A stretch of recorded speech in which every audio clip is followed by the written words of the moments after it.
CM చంద్రబాబుపై అనుచిత వ్యాఖ్యల కేసులో అంబటి రాంబాబుకు బెయిల్ వచ్చింది. అయినా అంబటి రాంబాబు జైల్లోనే ఉండనున్నారు. మరో కేసులో కోర్టు రిమాండ్ విధించడంతో అంబటి రాంబాబు జైల్లోనే ఉండనున్నారు.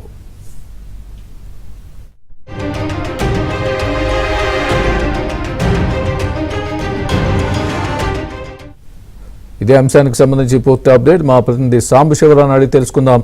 సాంబశివరావు, చెప్పండి, అంబటి రాంబాబుకు బెయిల్ వచ్చింది, ఆ తర్వాత వెంటనే మరో కేసులో ఆయనకు రిమాండ్ విధించడం జరిగినట్టుగా మనం చూస్తున్నాం. బ్రేకింగ్ న్యూస్, మీ దగ్గర ఉన్న పూర్తి అప్డేట్ ఏంటి? ఏ కేసులో ఆయనకు మళ్ళీ రిమాండ్ విధించారు?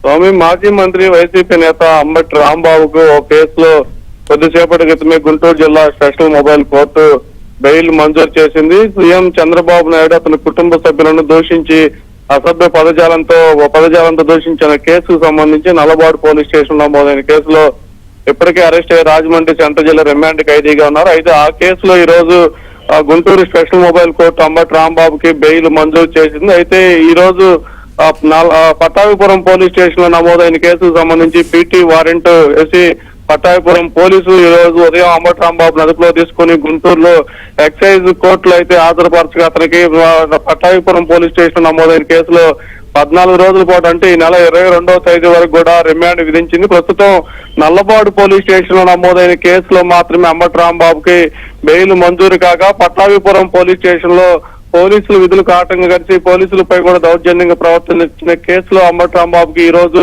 రిమాండ్ విధించారు.